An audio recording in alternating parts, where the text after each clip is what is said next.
teori mutlak dan teori komparatif. Yang pertama, teori merkantilis. Teori merkantilis adalah teori ekonomi yang menyatakan bahwa kemakmuran dalam suatu negara hanya bisa ditentukan oleh banyaknya modal atau aset yang disimpan di negara tersebut, serta besarnya volume perdagangan internasional yang dilakukan di negara tersebut. Merkantilis juga termasuk kebijakan ekonomi nasional dengan tujuan untuk mengumpulkan cadangan moneter melalui keseimbangan perdagangan positif, terutama barang jadi. Ide pokok teori merkantilis. Yang pertama, suatu negara atau raja akan makmur, kaya raya, dan kuat bila ekspor lebih besar daripada impor. Yang kedua, surplus yang diperoleh dari selisih antara ekspor dan impor atau ekspor nepo yang positif diselesaikan dengan pemasukan logam mulia, emas dan perak dari luar negeri. Yang ketiga, pada waktu itu emas dan perak digunakan sebagai alat pembayaran sehingga negara atau raja yang memiliki LM yang banyak akan kaya, makmur dan kuat. 4. LM yang banyak tersebut digunakan untuk membiayai armada perang guna memperluas perdagangan luar negeri dan penyebaran agama. Kebijakan merkantilisme. Yang pertama, mendorong ekspor sebesar-besarnya kecuali logam mulia. Yang kedua, melarang membatasi impor dengan ketat kecuali logam mulia. Kritikan David Hume, negara kaya akan miskin.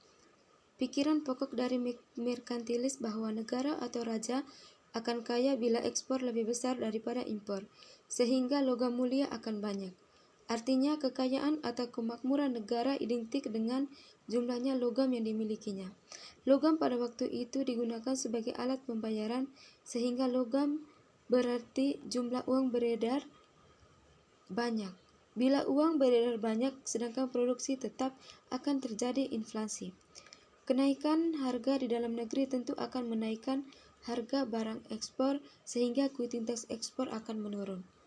Naiknya jumlah uang yang beredar yang diikuti dengan inflasi di dalam negeri akan menyebabkan harga barang impor menjadi lebih rendah sehingga kuantitas impor meningkat. Hal ini akan menyebabkan ekspor lebih kecil daripada impor, sehingga akibatnya logam akan menurun. Dengan menurunnya logam berarti negara atau raja menjadi miskin karena logam identik dengan kekayaan atau kemakmuran. Yang kedua, teori keunggulan mutlak. Teori keunggulan oleh Adam Smith sebagai perbaikan atas teori merkantilisme. Adam Smith yakin bahwa perdagangan akan meningkatkan kemakmuran bila dilaksanakan melalui mekanisme perdagangan bebas. Melalui perdagangan bebas, para pelaku ekonomi diarahkan untuk melakukan spesialisasi dalam peningkatan efisiensi. Menurut Smith, spesialisasi sebaiknya dilakukan berdasarkan keunggulan absolut, yaitu keunggulan yang dilihat dari kemampuan produksi dengan biaya lebih rendah. Teori keunggulan mutlak didasarkan pada asumsi pokok meliputi. Yang pertama, faktor produksi yang digunakan hanya tenaga kerja. Yang kedua, kualitas barang yang diproduksi kedua negara sama.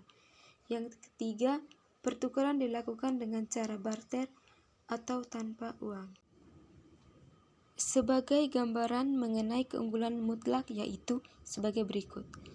Jika sebuah negara memiliki keunggulan absolut terhadap negara lain dalam memproduksi sebuah komoditi, namun memiliki kerugian absolut terhadap negara lain dalam memproduksi komoditi lainnya, maka kedua negara tersebut dapat memperoleh dengan cara melakukan spesialisasi masing-masing dalam memproduksi komoditi yang memiliki keunggulan absolut dan menukarkannya dengan komoditi lain yang memiliki kerugian absolut.